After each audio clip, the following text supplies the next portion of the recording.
A single man of large fortune. Part 9. Elizabeth passed the chief of the night in her sister's room, and in the morning had the pleasure of being able to send a tolerable answer to the inquiries which she very early received from Mr. Bingley by a housemaid, and some time afterwards from the two elegant ladies who waited on his sisters. In spite of this amendment, however, she requested to have a note sent to Longbourn, desiring her mother to visit Jane, and form her own judgment of her situation. The note was immediately dispatched, and its contents as quickly complied with. Mrs. Bennet, accompanied by her two youngest girls, reached Netherfield soon after the family breakfast. Had she found Jane in any apparent danger, Mrs. Bennet would have been very miserable, but being satisfied on seeing her that her illness was not alarming, she had no wish of her recovering immediately, as her restoration to health would probably remove her from Netherfield. She would not listen, therefore, to her daughter's proposal of being carried home, neither did the apothecary, who arrived about the same time, think it at all advisable. After sitting a little while with Jane, on Miss Bingley's appearance and invitation, the mother and three daughters all attended her into the breakfast parlour.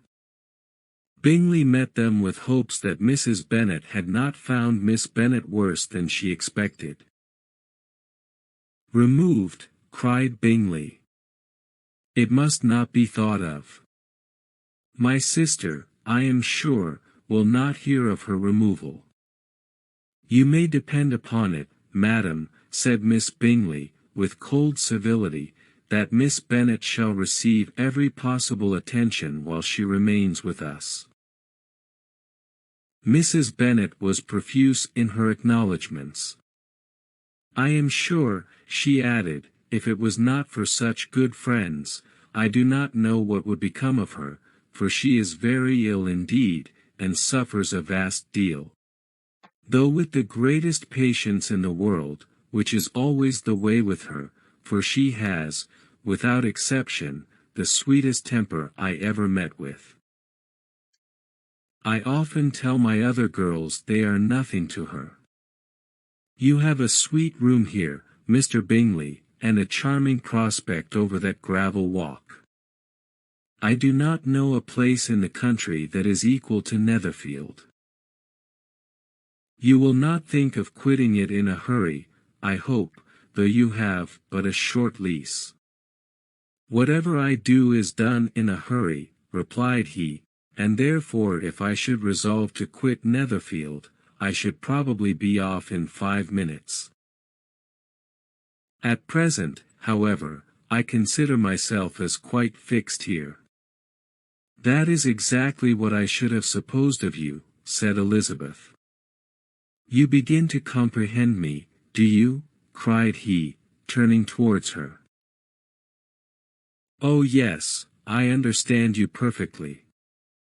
I wish I might take this for a compliment, but to be so easily seen through, I am afraid, is pitiful. That is as it happens. It does not necessarily follow that a deep, intricate character is more or less estimable than such a one as yours." "Lizzie," cried her mother, "remember where you are, and do not run on in the wild manner that you are suffered to do at home." "I did not know before," continued Bingley, immediately, "that you were a studier of character. It must be an amusing study." "Yes, but intricate characters are the most amusing. They have at least that advantage." "The country," said Darcy, "can in general supply but few subjects for such a study. In a country neighborhood you move in a very confined and unvarying society. But people themselves alter so much, that there is something new to be observed in them forever." "Yes, indeed," cried Mrs. Bennet, offended by his manner of mentioning a country neighborhood. "I assure you there is quite as much of that going on in the country as in town." Everybody was surprised, and Darcy, after looking at her for a moment, turned silently away. Mrs. Bennet, who fancied she had gained a complete victory over him, continued her triumph. "I cannot see that London has any great advantage over the country, for my part, except the shops and public places.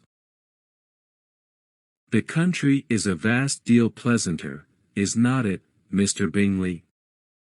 "When I am in the country," he replied, "I never wish to leave it, and when I am in town, it is pretty much the same. They have each their advantages, and I can be equally happy in either."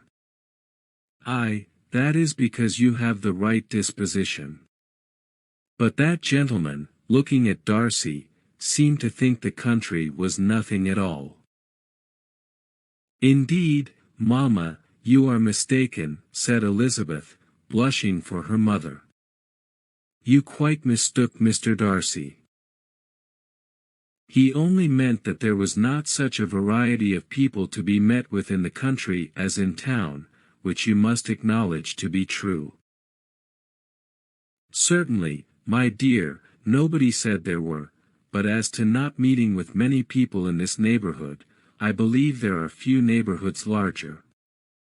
I know we dine with 24 families."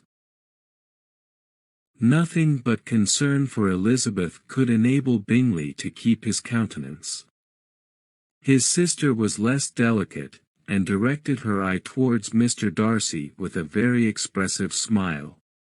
Elizabeth, for the sake of saying something that might turn her mother's thoughts, now asked her if Charlotte Lucas had been at Longbourn since her coming away. "Yes, she called yesterday with her father." "What an agreeable man Sir William is, Mr. Bingley, is not he? So much the man of fashion.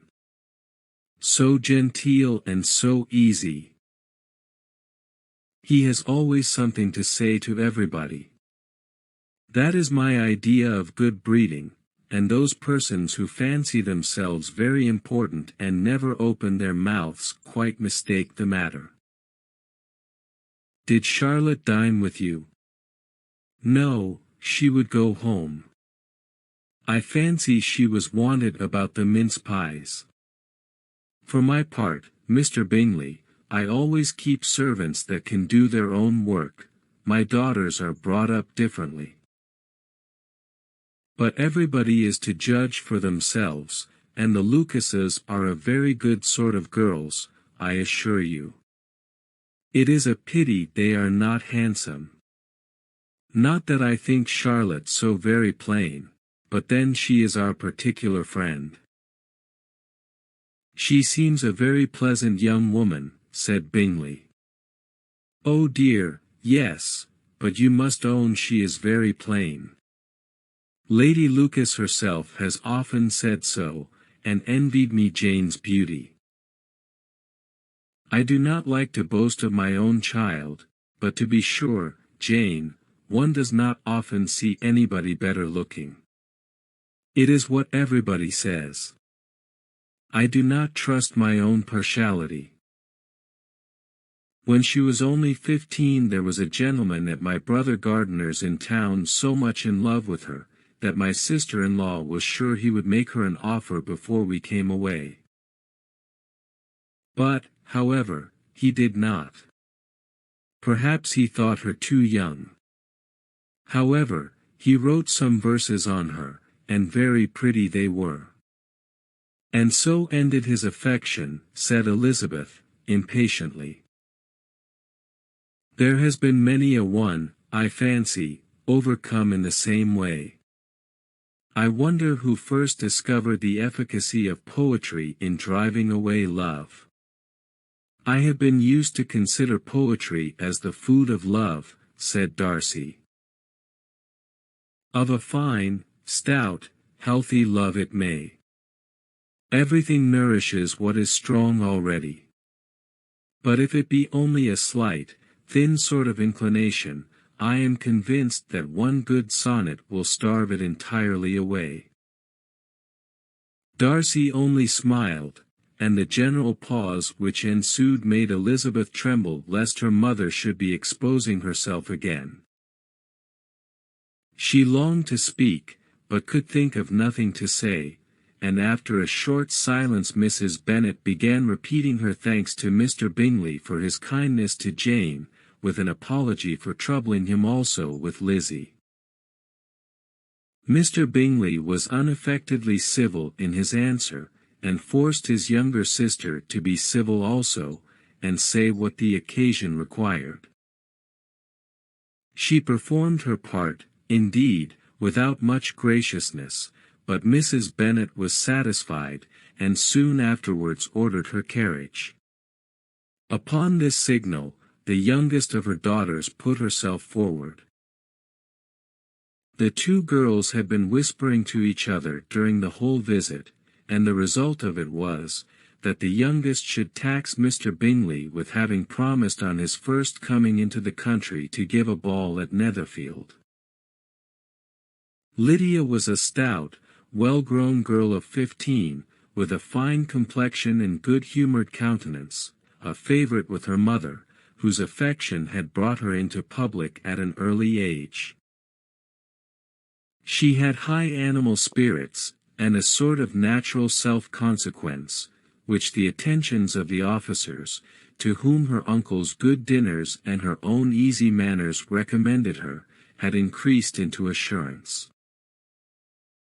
She was very equal, therefore, to address Mr. Bingley on the subject of the ball, and abruptly reminded him of his promise, adding, that it would be the most shameful thing in the world if he did not keep it.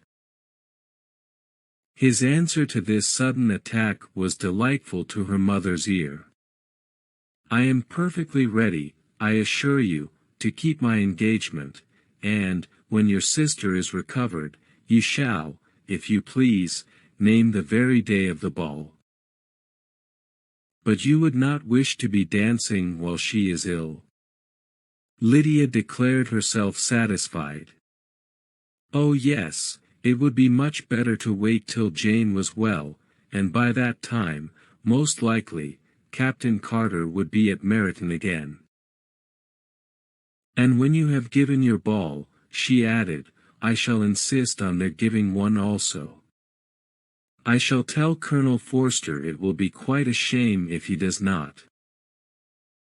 Mrs. Bennet and her daughters then departed, and Elizabeth returned instantly to Jane, leaving her own and her relations' behaviour to the remarks of the two ladies and Mr. Darcy.